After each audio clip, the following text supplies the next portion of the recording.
it's clear that we all use varying platforms, and it really depends on, I think, what it is that we're trying to achieve as to which platform we focus more on.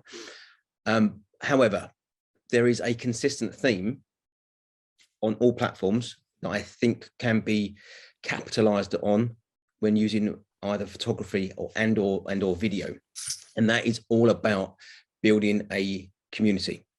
And the way that you build a community is through basically documenting your typical day, your processes, both sort of the good, bad, and the ugly. I do think that, especially at the moment where we are just starting to get back into face-to-face meetings, where a lot of the last 18 months has all been via sort of these Zoom platforms or just from people flicking through social, is how do we continue to keep our audience engaged? How do we continue to keep clients, both past, present, and future, updated and informed of what it is that we do and what it is we can do and the benefit that we have for them and their business? And it's about sharing your day-to-day. I mentioned in the broadcast that I did with Patrick and Melvin that I kind of likened it to reality TV shows. If they weren't as popular as they are, there wouldn't be so many of them. And it's by looking at that, what we can take from that is, as human beings, we are inherently nosy. We like to live vicariously through other people. It's a double-edged sword, because you can sort of then start to compare yourself to other people's successes. You tend to compare your beginning to someone else's sort of middle, and that's a risk that we can run, and something you should try not to fall into. You're up against yourself, basically. It's good to look at other people, and it's good to see where they are and what they're doing and take inspiration from them, but it's a very fine line between taking inspiration and trying to compare yourself with. So that's something that we need to sort of be mindful of. And the other side of it, as looking at other people's lives through their window, is it's good to remember that we are only getting to see what they want us to see.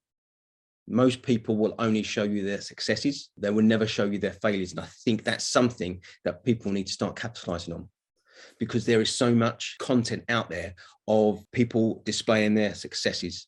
And it kind of paints almost this false truth to a degree. Whereas if you're trying to build a community and you're trying to show your community or your clients, your customers, what it is that you do, I think we need to start incorporating not necessarily the failures, but the journey that takes us from where we are to the success.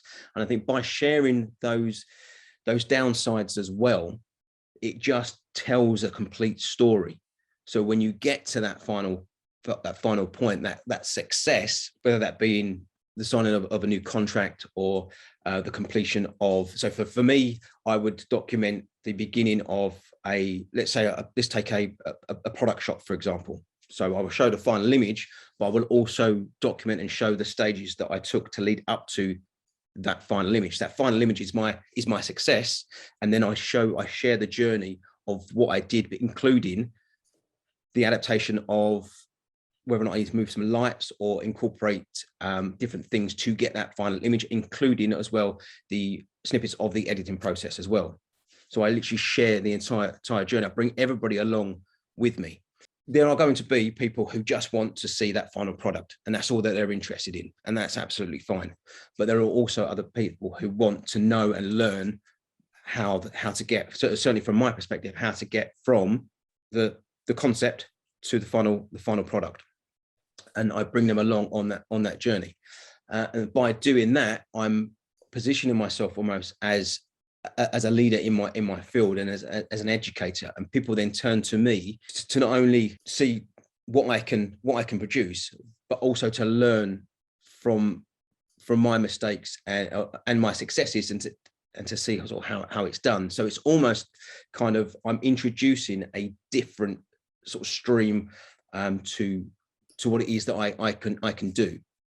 And I think one of the ways we do that is by starting to share I keep saying, I'm going to say the word failures again. It's not really failures, but it's then taking that initial step and turning that into a positive.